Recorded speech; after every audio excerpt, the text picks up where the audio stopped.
Buenas noches, hermanos y amigos que nos acompañan en esta transmisión. Sean bienvenidos.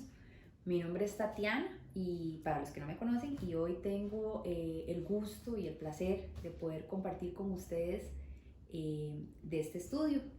Estamos en una serie y nos encontramos en Primera de Tesalonicenses, y hoy estaremos en el capítulo 2 del 1 al 16.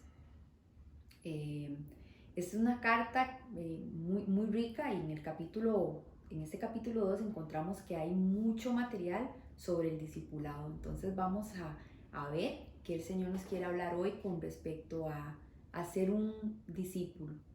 Algunas características de un discípulo de Jesús según Primera de Tesalonicenses 2 del 1 al 16. Y me gustaría que antes de comenzar oremos y le demos gracias a Dios y pongamos este tiempo en sus manos. Señor, muchas gracias por esta noche, gracias por los hermanos que se conectan, los amigos, Señor, que nos acompañan. Permítete ser, Señor, en medio de este mensaje. Sé tú el que nos hablas hoy, Señor, a través de tu palabra, Señor. Dirige mis palabras también, Señor, porque yo soy un instrumento, Señor. Este mensaje es tuyo definitivamente, Señor. Y te pido que lo uses, Señor, según tus propósitos y tus riquezas, Señor. En el nombre de Jesús oramos. Amén y amén. Ahora sí, hermanos, vamos a entrar en materia y vamos a hacer un breve repaso de quiénes eran los tesalonicenses y quién escribió la carta. La carta fue escrita por Pablo, discípulo de Jesús, llamado a los gentiles. Esta carta fue escrita desde la ciudad de Corinto y fue escrita alrededor del año 51 después de Cristo.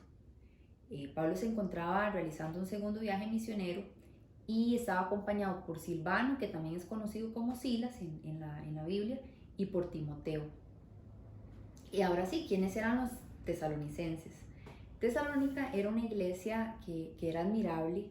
Cuando Pablo predica y Silas la primera vez en esta iglesia, el mensaje es recibido con denuedo. El mensaje es recibido por ellos, y es una iglesia que se caracteriza porque tiene mucha fe. Era una iglesia llena de esperanza, también una iglesia que era de ejemplo para otros creyentes, y que estaban esperando la segunda venida del Señor. Ellos estaban esperando la segunda venida del Señor. En Hechos podemos leer un poquito que cuando ellos van la primera vez, se dice que Pablo estuvo alrededor de 3 semanas, 3 sábados con los tesalonicenses. El tiempo no fue tan largo, pero sí hubo gran cosecha de ese tiempo. Entonces Pablo tiene que salir de Tesalónica en ese primer viaje, pero entonces manda a Timoteo para ver qué está pasando con esa iglesia, ¿verdad? Que tuvo que dejar. Cuando Timoteo regresa con las noticias hacia Pablo, Timoteo está muy alegre y le dice que esta iglesia sigue perseverando, que está siendo perseguida también. Ellos están siendo perseguidos, pero que ellos perseveran en la fe. Y también le cuenta un poco sobre algunos problemas que están teniendo y algunas dudas que empiezan a surgir en la iglesia de Tesalónica. Pablo tiene mucho amor por ellos y está muy contento, ¿verdad?, con estas noticias. Y es ahí donde él decide hacerles la carta. Este mensaje de Pablo en Tesalonicenses tiene dos objetivos. El primero es reconocer la fidelidad que hay en la iglesia de Tesalónica, y el segundo es animarlos a crecer en la fe. Y ahora sí, vamos a entrar en materia, vamos a leer, vamos a estar en segunda de Tesalonicenses 2, 1, 2. Y aquí vamos a ir, hermanos, como vamos a ir resaltando esas características de qué implica ser un discípulo de Jesús. Y vamos a leer la primera que vamos a encontrar en estos dos versículos. Dice: porque vosotros mismos sabéis, hermanos, que nuestra visita a vosotros no resultó vana, pues habiendo antes padecido y sido ultrajados en Filipos, como sabéis, tuvimos de nuevo en nuestro Dios para anunciarles el Evangelio de Dios en medio de gran oposición, dice Pablo. Como primera característica vamos a recalcar que ser un discípulo de Jesús implica tener la convicción de anunciar el Evangelio aún y a pesar de la oposición. Y aquí quisiera detenerme, hermanos, para llevarlos a entender cuál era esa oposición que estaba teniendo Pablo y Silas antes de llegar a Tesalónica en el primer viaje. Porque me parece importante y bueno que podamos leer qué estaba pasando antes de que ellos llegaran a Tesalónica. Esta historia la vamos a encontrar, si usted gusta buscarla en la palabra, en la Biblia, en su Biblia, en Hechos 16, 19 al 24. Yo se las voy a leer textual y se las voy a leer de la Nueva Versión Internacional. Para ponernos en contexto, aquí en Hechos 16, 19 al 24, lo que había pasado es que Pablo había sacado un espíritu de adivinación de una mujer.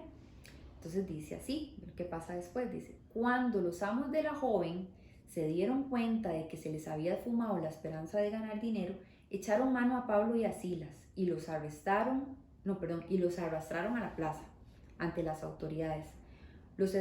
Los presentaron ante los magistrados y dijeron, estos hombres son judíos y están empeorando nuestra ciudad, enseñándonos costumbres que a los romanos se nos prohíbe admitir o practicar. Entonces la multitud se amotinó contra Pablo y Silas, y los magistrados mandaron que les arrancaran la ropa y los azotaran. Después de darle muchos golpes, los echaron en la cárcel y ordenaron al carcelero que los custodiara con la mayor seguridad. Al recibir tal orden, éste los metió en el calabozo interior y los sujetó los pies en el cepo. Hermanos, aquí podemos darnos cuenta de a qué se refería Pablo con oposición. Realmente ellos habían sido azotados y encarcelados. Para terminarles la historia es que en medianoche está Pablo y Silas alabando y exaltando el nombre del Señor, y dice que de pronto se vino un gran terremoto, un terremoto que hizo que se rompieran las cadenas y se abrieran las puertas de la cárcel. Inmediatamente el carcelero se asusta y dice, mejor me mato, mejor me muero, porque los prisioneros se escaparon, y acordémonos que a él le habían encomendado la tarea de que cuidaran a Pablo y a Silas. Entonces Pablo y Silas inmediatamente le dicen, aquí estamos, no nos vamos a escapar. Y la historia es muy linda, esta historia, porque el carcelero recibe a Jesús, recibe el mensaje de salvación, se convierte el carcelero y también su familia. Y después de eso, Pablo y Silas quedan libres porque ellos no tenían causa para ese encarcelamiento. Entonces, esa es la historia antes de que Pablo y Silas llegaran a Tesalónica. Entonces, en este punto podemos ver esa valentía de los discípulos de Jesús, ¿verdad? De en medio de esa oposición, tener ese amor y esa misión de ir a entregar la palabra, de ir a entregarle esa palabra a los tesalonicenses.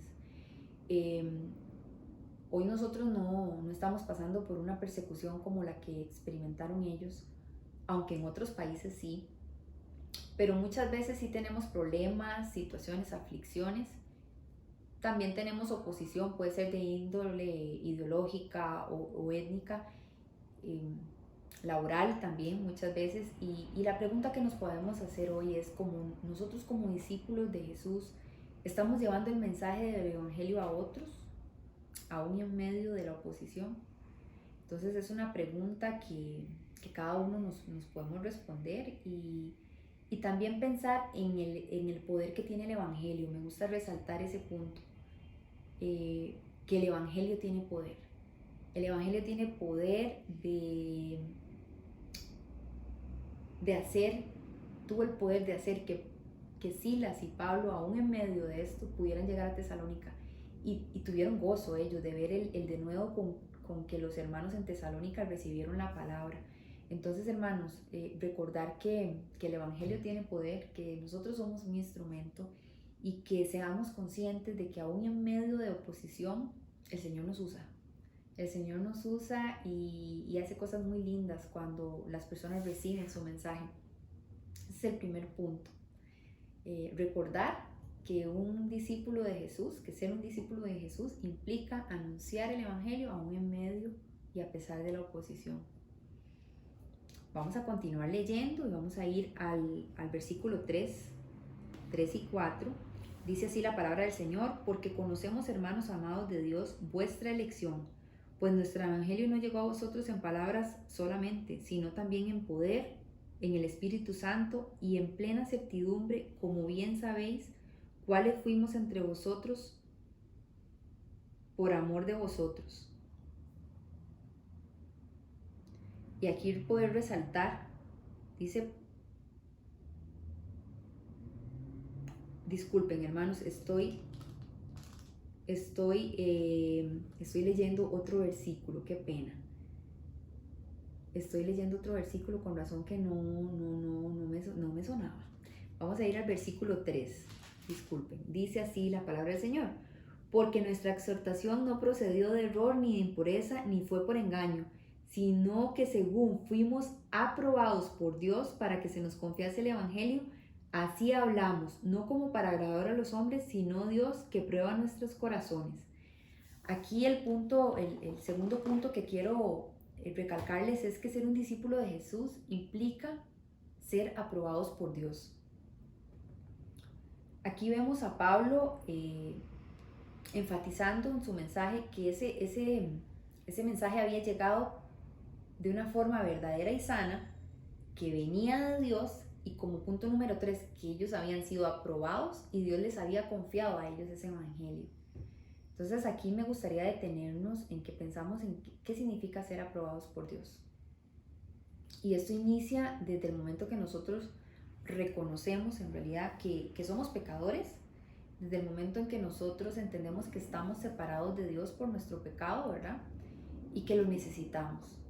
Desde el momento que nosotros confesamos nuestro pecado y aceptamos ese perdón de pecados a través de Jesús. Cuando nosotros hacemos esto, definitivamente el Espíritu Santo viene a morar dentro de nosotros y es ahí donde donde Dios ya no ve nuestro pecado, sino Él ve a Jesús. Y ahora sí nosotros volvemos a tener esa conexión con Dios y somos aprobados. El ser aprobado por Dios también implica hacer un cambio en nuestra vida, un cambio a dejar nuestras antiguas prácticas, un cambio a dejar nuestros pecados y seguir ese proceso de transformación, ¿verdad? Entonces, poder ver aquí, el hermano Alex nos hablaba la semana pasada de que una situación que estaba pasando en Tesalónica era que adoraban a muchos dioses, era un lugar donde estaban tinieblas, pero cuando ellos llegaron y recibieron ese mensaje, ¿verdad? Los que recibieron el mensaje fueron también aprobados por Dios. Dice que ellos cambiaron completamente el rumbo de su vida. Ellos dejaron de adorar esos ídolos, dejaron muchas prácticas y entregaron su vida a Dios por completo. Entonces, este punto nos lleva a examinarnos hoy y primeramente preguntarnos si hemos sido aprobados, si hemos tomado esa decisión por Jesús. Si no la hemos tomado, no dejar pasar este tiempo y aprovechar para tomar esa decisión hermosa que cambia y transforma vidas definitivamente. Y si ya somos hijos del Señor, ¿verdad? Pues gozarnos en esa salvación, recordarnos de esa salvación tan grande que tenemos en Él. Y les quisiera compartir 2 de Timoteo 2:15, que habla sobre ser aprobado, ¿verdad? Un obrero aprobado. Dice, esfuérzate por presentarte a Dios aprobado, como un obrero que no tiene de qué avergonzarse y que interpreta rectamente la palabra de verdad. ¿Esto qué nos quiere decir? En el momento que recibimos a Jesús, somos transformados y no solo ser esos oidores de la palabra, sino también hacedores. Eso era lo que estaba pasando en Tesalónica. Ya los hermanos los hermanos en Tesalónica habían dejado sus viejas prácticas, habían dejado ídolos y habían decidido seguir al Señor. Entonces recordar que como discípulos necesitamos ser aprobados por Dios. Vamos a seguir leyendo ahí mismo en el versículo 5, del 5 al 8, vamos a leer, dice, porque nunca usamos de palabras lisonjeras, como sabéis, ni encubrimos avaricia, Dios es testigo, ni buscamos glorias de los hombres, ni de vosotros, ni de otros, aunque podríamos seros carga como apóstoles de Cristo. Versículo 7, perdón. Antes fuimos tiernos entre vosotros como la nodriza que cuida con ternura a sus propios hijos. Tan grande es nuestro afecto por vosotros que hubiéramos querido entregarnos no solo el Evangelio de Dios, sino también nuestras propias vidas, porque habéis llegado a sernos muy queridos. Podemos ver aquí el gran amor que tuvo Pablo y Silas por esta iglesia, que hubieran dado su vida. Dice, no solo el Evangelio, sino nuestra vida. Entonces estos versículos nos llevan a resaltar que ser un discípulo de Jesús implica amar a nuestro prójimo genuinamente. Y aquí podemos ver cómo Pablo compartió sus sentimientos, ¿verdad? Cómo él expresa que si hubiera sido necesario, hubiera muerto por ellos, y es muy fuerte. Dice, Pablo hace una comparación como una madre que da la vida por sus hijos.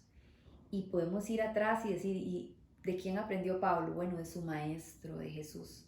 Jesús dio la vida por nosotros, Él dio la vida por todos aquellos que aceptamos ese mensaje, ese sacrificio de salvación. Sin duda alguna, Pablo aprendió muy bien de su maestro. Y bueno, en este punto, hacernos la pregunta, ¿estaremos nosotros teniendo ese amor tan grande por nuestros hermanos de la fe?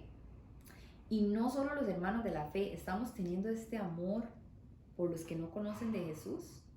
Estamos hoy nosotros orando, ahí Pablo hace muchas veces no dejamos de orar por ustedes, no dejamos de orar por ustedes. La oración tiene poder y es ver cómo Dios por medio de la oración prepara corazones. Y hoy estamos nosotros como esos discípulos de Jesús, amando a nuestros prójimos, a nuestro prójimo. Es un desafío, definitivamente es un aprender, un proceso, pero sí animarnos definitivamente a seguir a nuestros hermanos que tuvieron tanto amor por la iglesia de Tesalónica en este trasfondo. Vamos a seguir con el capítulo 9 y dice así la palabra de Dios.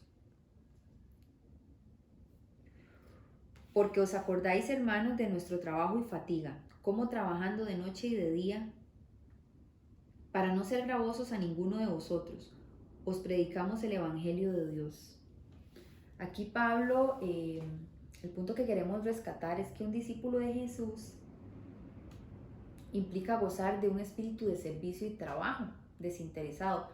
En este pasaje encontramos que Pablo nuevamente está defendiendo ese evangelio, está diciendo, nosotros no predicamos con engaño, no predicamos para sacar provecho ni para ganar dinero, venimos en el nombre del Señor.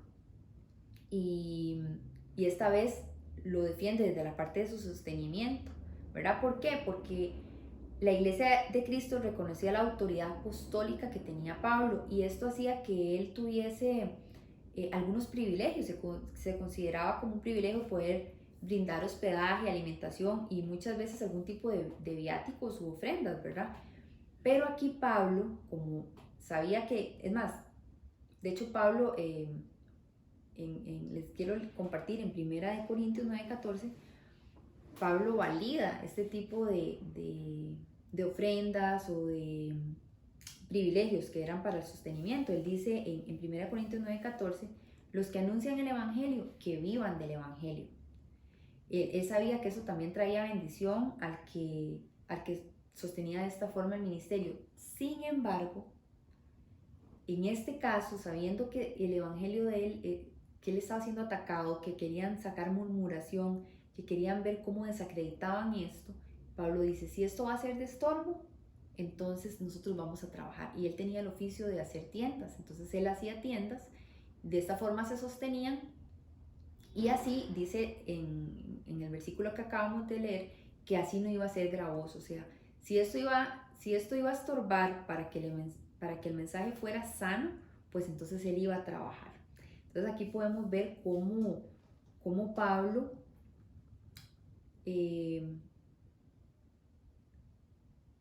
cómo Pablo se enfoca y dice, si esto va a ser de estorbo, vamos a trabajar.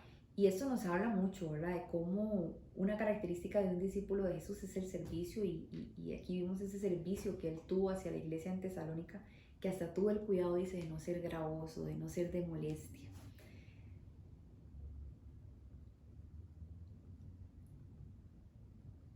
Esta es la característica, bueno, número 4. Vamos a seguir leyendo a ver qué cosas más nos quiere hablar el Señor.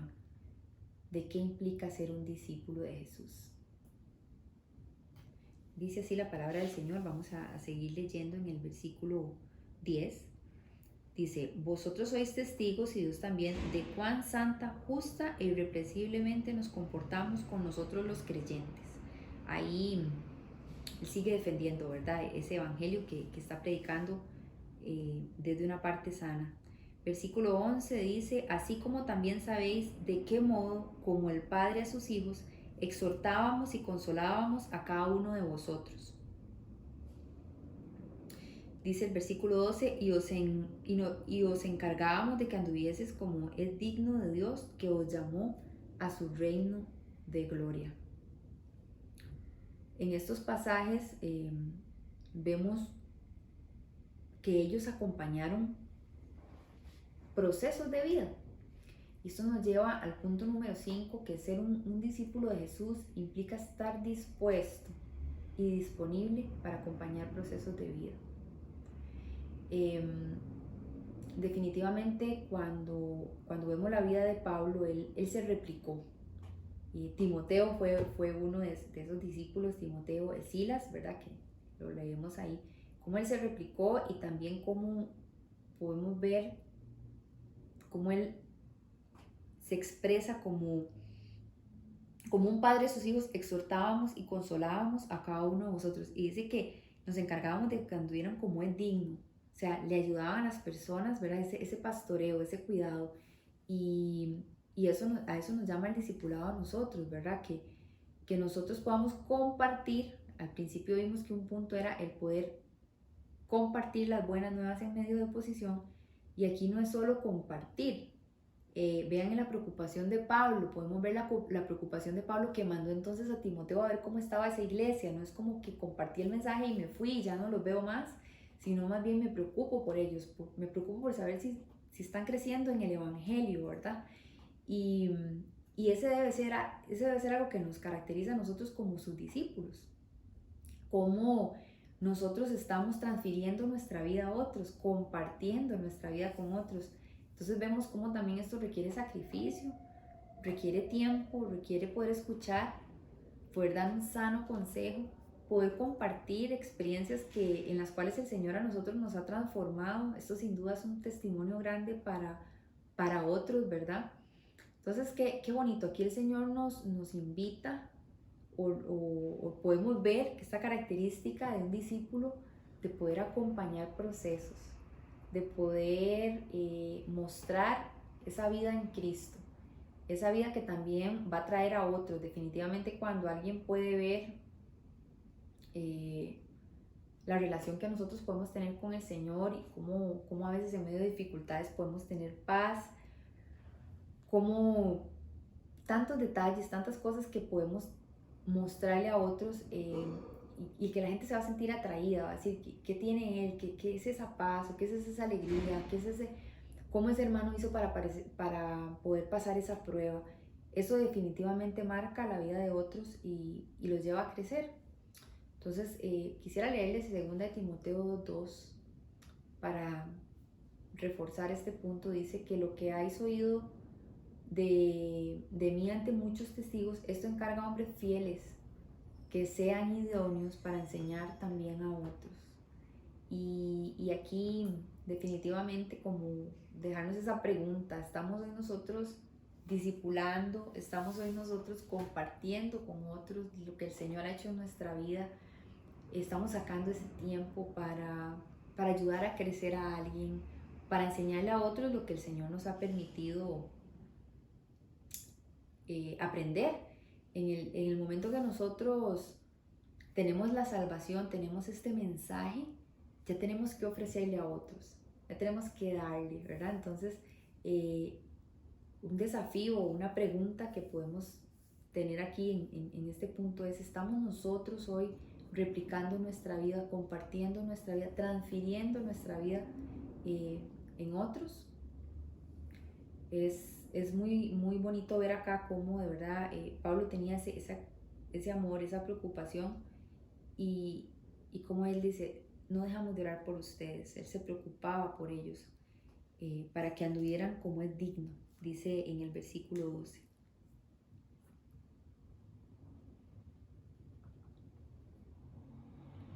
Vamos a seguir con la continuación de la lectura, versículo 13, y dice así la palabra del Señor. Vamos a leer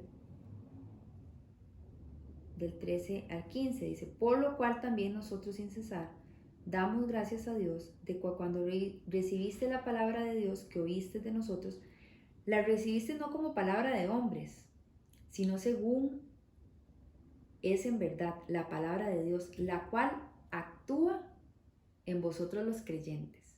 14. Porque vosotros, hermanos, vinisteis a ser imitadores de las iglesias de Dios en Cristo Jesús que están en Judea, pues habéis padecido de los de vuestra propia nación las mismas cosas que ellas padecieron de los judíos. Aquí nos vamos a detener para entender qué es lo que está diciéndoles Pablo a la iglesia en Tesalónica. Dice que definitivamente Dios los había aprobado, ¿verdad? Lo que hablábamos de recibir a Jesús, de ser salvos en Él, ¿verdad? De tomar decisiones por Él. Pero también esa iglesia estaba siendo probada porque estaba en medio de la persecución y aún así permanecieron fieles en la fe. Entonces, aquí podemos ver cómo Pablo les dice, es que ustedes están padeciendo lo mismo que padecimos nosotros en Judea, pero ahora lo están sufriendo ustedes como tesalonicenses con los de Tesalónica. Ellos estaban también siendo perseguidos. Entonces Pablo hace esa comparación, ¿verdad? Le dice, cómo ustedes también están padeciendo y se mantienen firmes en la fe. En el versículo 15 dice, y ahí se estaba refiriendo a los judíos, ¿verdad? Lo que los judíos habían hecho. Los judíos mataron al Señor Jesús y a sus propios profetas, y a nosotros nos expulsaron. Y no agradan a Dios y se oponen a todos los hombres, impidiéndonos hablar a los gentiles para que éstos se salven. Así colman ellos siempre la medida de sus pecados, pues vino sobre ellos la ira hasta el extremo. Aquí, como punto número 6, a resaltar de qué implica ser un discípulo de Jesús, viendo la persecución que también estaban viviendo los tesalonicenses de parte de los mismos de Tesalónica, ¿verdad? Podemos entender que un discípulo de Jesús no está exento de la persecución y padecimiento. Un discípulo de Jesús no está exento de la persecución. ¿Y cómo es que nosotros vamos a estar exentos si nuestro Maestro Jesús padeció también? ¿Por qué nosotros no hemos de padecer? Entonces aquí Pablo lo hace ver, les resalta ver cómo ellos siguen firmes en la fe, aún en medio de la persecución, aún como hace esa comparación con la iglesia con los judíos, ¿verdad? Que también mataron a los profetas, que mataron a Jesús, ¿verdad? Y es eso, hermanos, nosotros ser conscientes de que vamos a recibir persecución, que vamos a tener oposición. Hay un pasaje que quisiera compartirles, se encuentra en Mateo 10, 24 y 25, sobre esto, que si Jesús padeció, Él es nuestro Maestro, ¿por qué nosotros no hemos de padecer? Y vemos cómo padeció Pablo, Silas y la iglesia tesalónica, y eso ha seguido, ¿verdad? Es una característica. Dice en Mateo 10, 24 y 25, el discípulo no es más que su maestro, ni el siervo más que su señor. Bástale al discípulo ser como su maestro y al siervo como su señor. Si al padre de familia llamaron Belcebú, ¿cuánto más a los de su casa? Entonces aquí podemos ver en este pasaje, ¿verdad? Podemos confirmar esto, ¿verdad? Como si Jesús padeció, nosotros también vamos a padecer. Y hay algo muy bonito también. El discípulo de Jesús dice, puede gozarse de la persecución. Es algo bonito y difícil, ¿verdad? Pero es muy lindo cuando Jesús en el Sermón del Monte, en Mateo 5, 11, 12, da esta bienaventuranza. Dice, bienaventurados sois cuando por mi causa os vituperen y os persigan y sigan toda clase de mal contra vosotros mintiendo. Gozaos y alégresen porque vuestro galardón es grande en los cielos, porque así persiguieron a los profetas que fueron antes de vosotros, porque así también fue perseguido Jesucristo, porque a él también lo mataron, ¿verdad? Ahora Pablo lo recuerda. Entonces, hermanos, también ser conscientes de que hay esa guerra espiritual, de que estamos en medio de una guerra donde el evangelio tiene poder y también hay un enemigo que dice la palabra que anda como león rugiente buscando a quien devorar, y cómo entonces nosotros debemos de estar preparados. Y una pregunta que podemos hacernos es, ¿qué tan preparada está la iglesia hoy para enfrentar la oposición? Ya cerrando y como conclusión, podemos ver cómo esta carta nos hace un desafío a mirar a los primeros cristianos, ¿verdad? Que lograron mantenerse firmes aún en medio de esa gran oposición, como lo leímos al principio, como la vivió Pablo y Silas y posteriormente los tesalonicenses. Lograron ser fieles porque ellos escucharon la palabra y fueron hacedores de ella y la entregaron a otros, la replicaron con otros, ¿verdad? Con esa fidelidad y seriedad. Y ese es un hilo, podemos verlo como un hilo que teje la historia del discipulado y cómo Dios decidió escoger a esos 12 y hoy hasta este tiempo nosotros hoy somos llamados discípulos de Él también y Él nos ha encargado ese evangelio, así como Pablo lo mencionó, ¿verdad? Es que Él nos aprobó y nos encargó este evangelio para compartirlo con ustedes y este evangelio tiene poder y ahí vemos esa lucha, ¿verdad? Espiritual, sin embargo el Señor ya ganó esa batalla. Entonces también recordar que Dios nos invita a transferir ese mensaje, ¿verdad? Que Dios nos ha encomendado ese mensaje en nuestras manos. Es un mensaje que trae definitivamente una vida eterna, que nos transforma aquí en la tierra también. Y ese es ese desafío. La pregunta es, ¿estamos viviendo nosotros ese evangelio que hemos aprendido?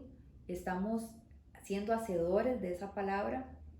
Y si estamos transfiriendo ese mensaje a otros. Y realmente es no animarnos. Si no lo estamos haciendo, animarnos. Que el Señor ponga ese amor tan lindo que vemos que hubo en la iglesia, que también morían por causa de Jesús en medio de esa persecución. Ese sería el mensaje que el Señor nos ha permitido compartir en esta noche.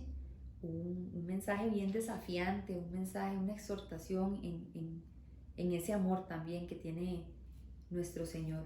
Y bueno, en esta hora me gustaría que cerremos con una oración, dándole gracias a Dios por lo que nos ha enseñado en este día.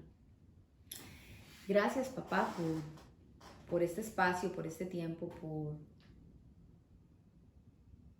por enseñarnos y recordarnos en qué implica ser un discípulo tuyo, Señor. Es tener ese gozo de nuestra salvación y esa responsabilidad, Señor, de poder compartir tu palabra, tu mensaje con otros. Es poder, Señor, transferir vida, Señor, una vida también que es eterna. Una vida, Señor, acá en la tierra también que nos lleva a transformación. Yo hoy te doy gracias por eso que nos has entregado y te pido, Señor, que nos ayudes a practicar, a llevar, Señor, esta palabra, Señor. Gracias de verdad por tu compañía y porque a pesar de que pasan tantos años, Señor, tantos años, tú sigues siendo ese mismo Dios que acompañó a Pablo y a Silas. Tú sigues siendo ese Dios que habla a la iglesia, Señor, como le hablaste a los tesalonicenses. Tú sigues siendo ese Dios que nos recuerda que hay un mundo de tinieblas, Señor, que hay personas que necesitan tu luz. Gracias, Señor, por recordarnos que nosotros somos la luz del mundo, Señor, y que somos portadores de buenas noticias.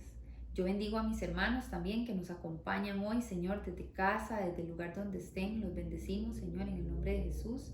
Y muchas gracias por este tiempo. Gracias, hermanos. Gracias por acompañarnos en este desafío de, de esas características, de qué significa o qué implica ser un discípulo de Jesús. Que este mensaje haya sido de mucho provecho, así como lo fue para mí, y que Dios los bendiga. Buenas noches.